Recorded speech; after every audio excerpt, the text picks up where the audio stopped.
Assalamualaikum warahmatullahi wabarakatuh. Kami dari kelompok 2 mata kuliah Kapita Selekta Menengah pada kali ini akan mempresentasikan suatu materi yaitu pertidaksamaan kuadrat.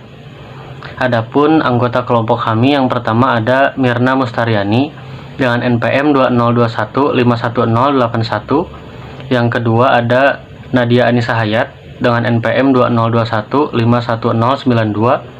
Yang ketiga ada Ilman Fajar Priyadi dengan NPM 2021511094. Yang selanjutnya ada Putri Fatimah Zahra dengan NPM 2021511097. Selanjutnya ada Alia Sadiah dengan NPM 2021511099. Lalu ada saya sendiri, Rafli Putra Oktaviansah dengan NPM 2021511100. Lalu ada Winda Wulandari dengan NPM 2021511113. Nah, selanjutnya langsung saja untuk penyampaian materi. Baik, kita masuk ke materi yang pertama yaitu pengertian pertidaksamaan kuadrat. Pertidaksamaan kuadrat adalah pertidaksamaan yang memiliki bentuk penghubung antara ruas kanan dan ruas kiri, di mana bentuk penghubungnya itu merupakan tanda pertidaksamaan seperti kurang dari sama dengan, lebih dari, dan lebih dari sama dengan. Bentuk fungsi yang dioperasikan pada pertidaksamaan kuadrat ini berupa fungsi kuadrat, di mana kita ketahui bahwa fungsi kuadrat itu memiliki pangkat tertinggi adalah pangkat 2. Untuk bentuk umumnya sendiri, pertidaksamaan kuadrat memiliki bentuk umum yaitu AX kuadrat tambah BX tambah C tanda penghubung 0, di mana tanda penghubungnya ini bisa diubah menjadi lebih dari sama dengan, kurang dari sama dengan, sehingga bentuk umum pertidaksamaan kuadratnya itu adalah bisa sebagai berikut: AX kuadrat tambah BX tambah C lebih dari 0, AX kuadrat tambah BX tambah C lebih dari sama dengan 0, AX kuadrat tambah BX tambah C kurang dari 0, dan AX kuadrat tambah BX tambah C kurang dari sama dengan 0, di mana A, B, dan C itu merupakan anggota bilangan real, dan A itu tidak sama dengan 0. Ingat ya teman-teman, A itu tidak sama dengan 0, karena jika A sama dengan 0, maka pertidaksamaan kuadrat ini berubah menjadi pertidaksamaan linear. Untuk materi selanjutnya yaitu menyelesaikan pertidaksamaan kuadrat. Cara menentukan himpunan penyelesaian pertidaksamaan kuadrat diawali dengan menentukan akar-akar pertidaksamaan kuadrat. Cara menentukan akar-akar pertidaksamaan kuadrat masih sama dengan cara menentukan akar-akar persamaan kuadrat.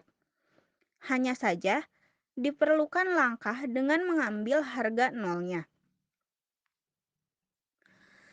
Untuk metode yang digunakan dalam menentukan akar-akar persamaan kuadrat bisa menggunakan metode pemfaktoran, menggunakan rumus kuadratis atau rumus ABC, atau metode melengkapkan kuadrat sempurna.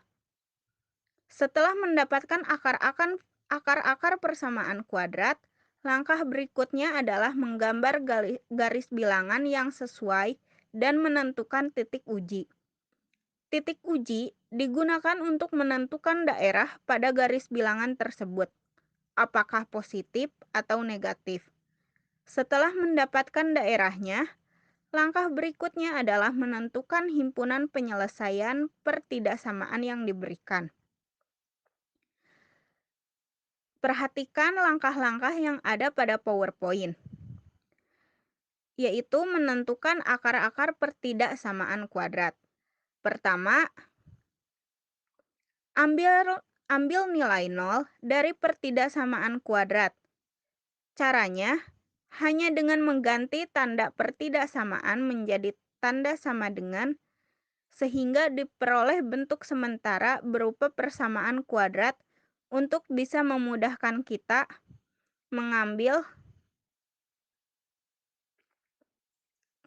ambil satu contoh pertidaksamaan seperti berikut. X kuadrat tambah X dikurang 8 lebih dari 0. Jika diambil nilai 0, maka bentuknya akan berubah menjadi X kuadrat ditambah X dikurang 8 sama dengan 0. Setelah itu akan difaktorkan menjadi X tambah 4 dan X kurang 2 sama dengan 0. Faktor ini akan bisa membantu kita untuk menentukan pembuat 0 dan dari persamaan tersebut. Jadi X1-nya itu X tambah 4 sama dengan 0, maka X1 sama dengan negatif 4.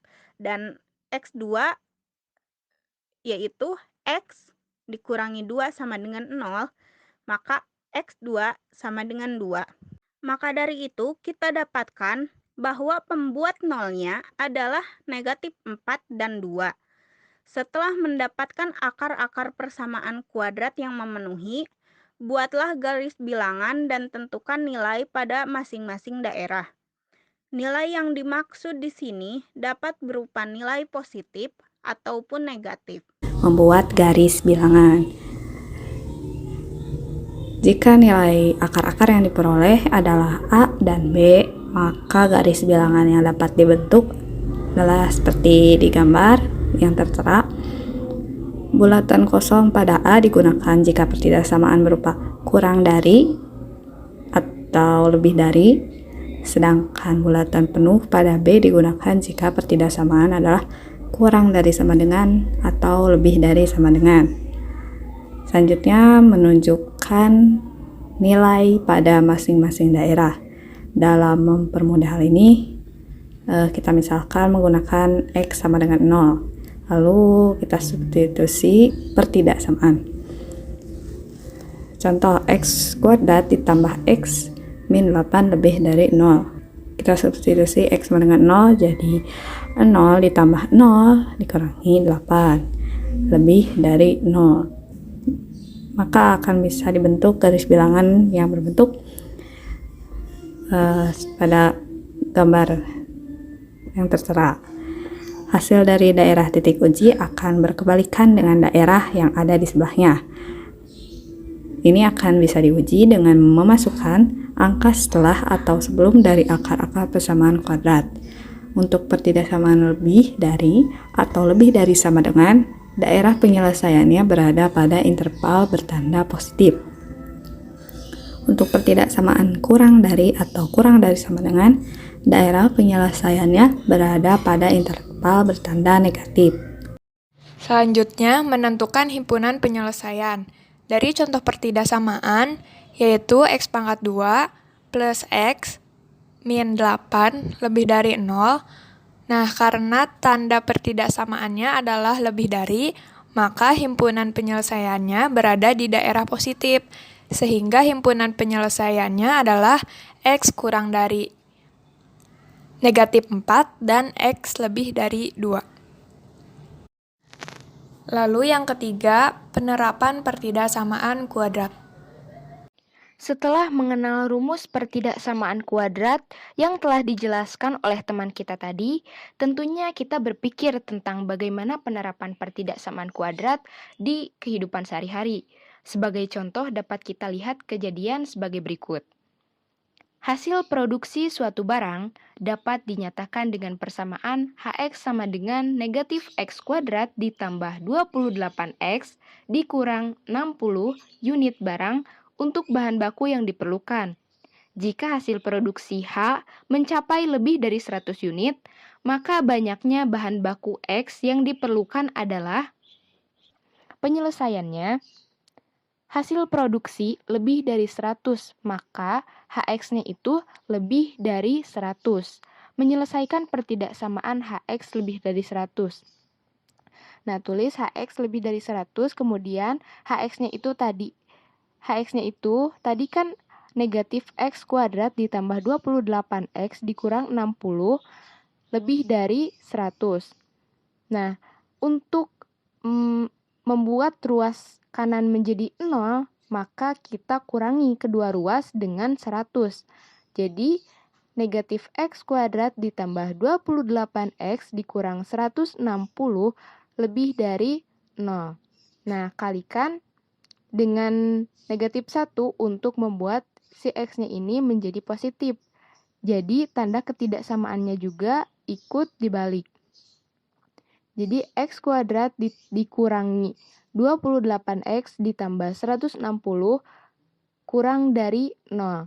Nah, kita faktorkan menjadi X kurang 20 dan X kurang 8. Kurang dari 0.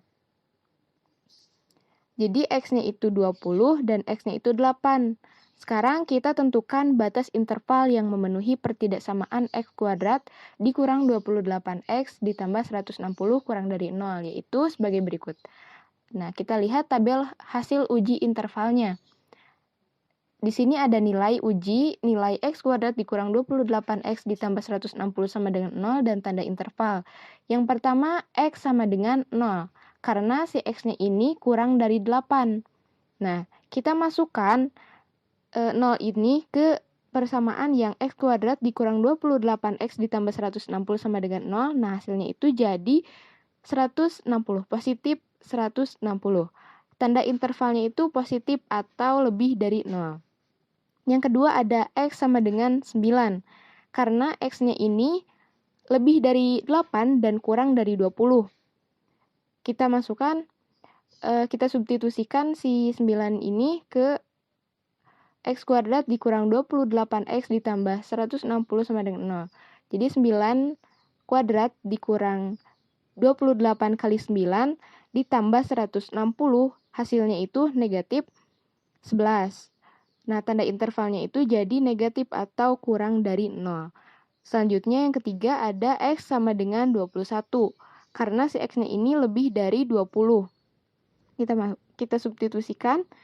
Jadi 21 kuadrat dikurang 28 dikali 21 ditambah 160, hasilnya itu positif 43. Tanda intervalnya itu positif atau lebih dari 0.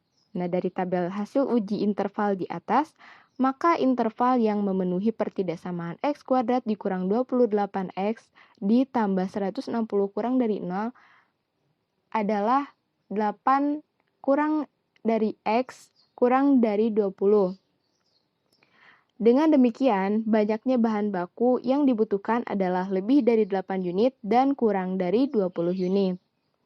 Maka hasil dari himpunan penyelesaian dari pertidaksamaan ini adalah 8 kurang dari X kurang dari 20. Contoh soal yang kedua, sebuah bola dilempar vertikal ke atas dari atap sebuah gedung yang tingginya 15 meter. Jika kecepatan awal bola 20 meter per second dan ketinggian bola di atas tanah diberikan oleh persamaan HT sama dengan negatif 5T pangkat 2 ditambah 20T ditambah 15 dengan H dalam meter dan selang waktu T diukur dari awal waktu pelemparan dalam second. Ketinggian bola lebih dari 30 meter pada saat titik-titik setelah dilemparkan. Nah, untuk menyelesaikan soal ini, diketahui dalam soal bahwa ketinggian bola lebih dari 30 meter, artinya H lebih dari 30, di mana H adalah negatif 5T pangkat 2 ditambah 20T ditambah 15. Langsung saja disubstitusikan menjadi negatif 5T pangkat 2 ditambah 20T ditambah 15 lebih dari 30. Nah, ini kita bisa sederhanakan dengan faktor pembagi 5 menjadi negatif 5T pangkat 2 ditambah 4T ditambah 3 lebih dari 6. Nah, lalu kita bisa menjadikannya negatif T pangkat 2 ditambah 4T ditambah 3 dikurangi 6 lebih dari 0 menghasilkan negatif T pangkat 2 ditambah 4T dikurangi 3 lebih dari 0. Nah, untuk menghilangkan tanda negatif, kita bisa dikalikan dengan negatif 1 dan berimbas tanda ketaksamaannya dibalik. Menghasilkan T pangkat 2 dikurangi 4T ditambah 3 kurang dari 0. Nah, kita faktorkan menghasilkan T-1 dikali T-3 kurang dari 0. Nah, di sini didapat untuk T1-nya adalah 1 dan T2-nya adalah 3 sebagai titik pemecah. Nah, lalu bisa kita langsung uji tanda ketaksamaannya pada daerah-daerah di sekitar titik pemecah di mana kita bisa menggunakan garis bilangan dan titiknya ialah 1 dan 3. Nah, kita bisa substitusi T sama dengan 1 pada persamaan negatif 5T pangkat 2 ditambah 20T ditambah 15, dan seterusnya. Sehingga nilai T yang memenuhi ialah T lebih dari 1 dan T kurang dari 3. Jadi, bola mencapai ketinggian lebih dari 30 meter pada selang waktu di antara 1 second dan 3 second setelah dilemparkan. Mungkin cukup sekian yang dapat kelompok kami sampaikan.